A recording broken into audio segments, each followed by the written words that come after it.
Operation सिंदूर के बाद प्रधानमंत्री नरेंद्र मोदी पहली बार बीकानेर आए। जिला मुख्यालय से 22 किलोमीटर दूर देशनोक के पलाना में हुई सभा में मोदी करीब 40 मिनट बोले। उन्होंने साफ कर दिया कि पाकिस्तान की हर हरकत का करारा जवाब दिया जाएगा। भारतीयों की जान से खेलने वालों को कतई बर्दाश्त नहीं किया जाएगा। एटम बम की गीदड़ भभकियों से भारत डरने वाला नहीं है। हिंदुस्तान का लहू बहाने वालों को कतरे कतरे का हिसाब चुकाना पड़ेगा। इससे पहले गुरुवार को प्रधानमंत्री मोदी ने पाकिस्तान की सीमा के नजदीक देशनोक से देश के 103 रेलवे स्टेशनों का उद्घाटन किया। बीकानेर बांद्रा ट्रेन को हरी झंडी दिखाई।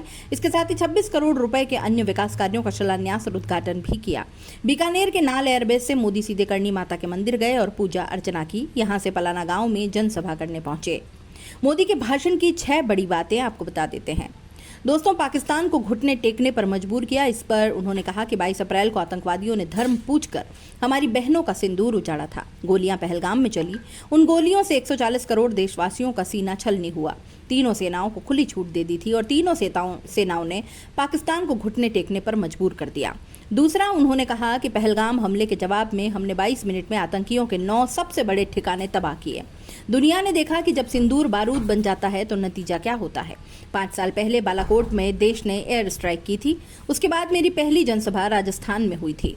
वीरभूमि का ही ये तप है कि ऐसा संयोग फिर बना कि ऑपरेशन सिंदूर के बाद बीकानेर में सभा हो रही है। आगे उन्होंने कहा कि ऑपरेशन सिंदूर ने आतंकवाद से निपटने के 3 सूत्र तय किए। पहला, भारत पर आतंकी हमला हुआ तो करारा जवाब मिलेगा। समय हमारी सेनाएं तय करेंगी, तरीका भी हमारी सेना तय करेगी और शर्तें भी हमारी होंगी। दूसरा, एटम बम की गीदड़ भभकियों से भारत डरने वाला नहीं है। तीसरा, हम आतंक के आकाओं और आतंक की सरपरस्त सरकार को अलग अलग नहीं देखेंगे, उन्हें एक ही मानेंगे। और आगे उन्होंने ये भी कहा कि पाकिस्तान ने भारत से कभी सीधी लड़ाई नहीं जीत सकता, इसलिए आतंकवाद को भारत के खिलाफ हथियार बनाया है।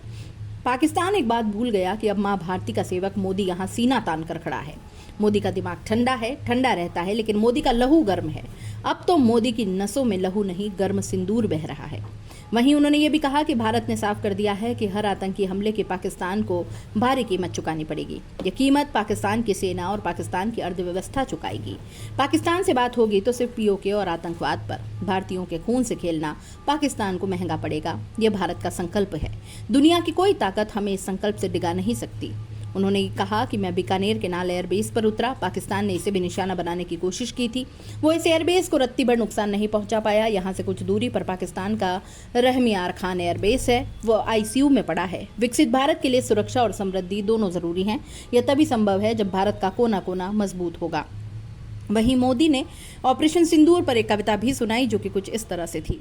जो सिंदूर मिटाने निकले थे उन्हें मिट्टी में मिलाया है। जो हिंदुस्तान का लहू बहाते थे आज कतरे कतरे का हिसाब चुकाया है।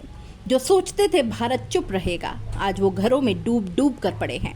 जो अपने हथियारों पर घमंड करते थे आज वो मलबे के ढेर में दबे हैं। ये शोध प्रतिशोध का खेल नहीं, ये न्याय का नया स्वरूप है।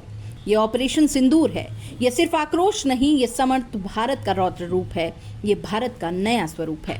पहले घर में घुसकर किया था वार, अब सीधे सीना पर किया प्रहार है।